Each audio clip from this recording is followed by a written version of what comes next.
Buenas noches, muy buenas noches, bienvenidos a Makini para Color Visión. Ha ocurrido siempre en la historia. Hay unos hombres que luchan y se esfuerzan por alcanzar el poder, pero luego que alcanzan el poder no saben qué hacer con él y la historia los barre. Otros, en cambio, esa misma historia le abre un resquicio, un pequeño hoyito y entran en la historia. Le dan una oportunidad, alcanzan el poder y se crecen y transforman esa historia. Y hay ejemplos, aquí lo tenemos, para todos los gustos e ideologías, para liberales o conservadores. Tenemos el caso de un joven de San Cristóbal que se enganchó al ejército que creó la ocupación norteamericana y terminó siendo el delfín de los norteamericanos para ocupar la presidencia después de un histórico error de un presidente en 1924. Se llamaba Rafael Leónidas Trujillo y estuvo 31 años dirigiendo los destinos nacionales. Para bien o para mal, para mi gusto, sumamente mal. Hubo otro, el delfín preferido, el funcionario quizás más opaco, menos carismático, más misterioso de todos los funcionarios y delfines de Rafael Leónidas Trujillo. Era un tipo raro, porque el dictador decía, pero es que no es mujeriego, no es gay, no es bebedor, no me pide nada, no roba.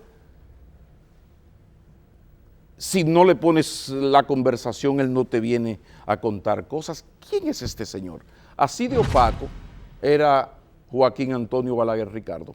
Pero ocurrió que falló después de abril, falló la fórmula Guzmán y el imperialismo lo escogió y le dio la oportunidad de dirigir el país. Lo impuso en 1966 y ya ustedes saben el resto.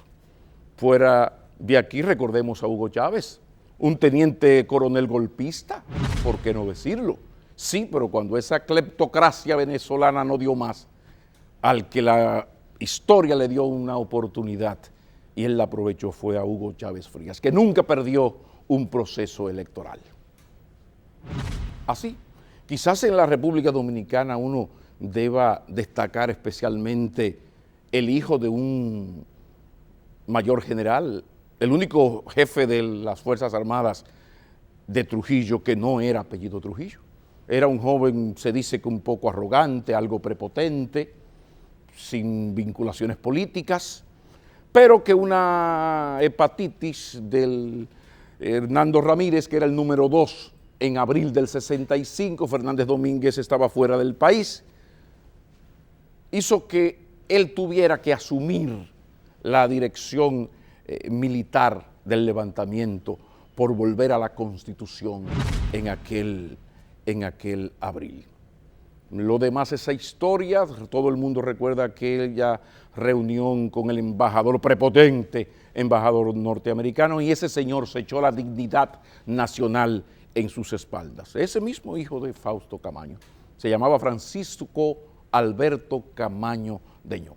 Les pongo estos ejemplos porque la pregunta es, ¿a cuál de estos dos grupos de políticos, de personajes, pertenece nuestro invitado de hoy? Porque a él la historia le ha abierto la brecha. Para muchos, incluido su partido del cual es ya el candidato oficial, es el instrumento elegido para la oposición sacar del poder al PLD. Pero insisto, ¿a cuál de estos dos grupos de políticos pertenece Luis Abinader? Eso lo sabremos en la entrevista de esta noche. Después de la pausa, entrevistamos al candidato oficial del Partido Revolucionario Moderno, el señor Luis Abinader. Ya regresamos. Agregarle calidad al gasto público. ¿Y qué significa calidad al gasto público? Significa que lo que gaste el gobierno, de lo que recoge de ingresos por medio de los tributos, se invierta realmente donde tiene que invertirse.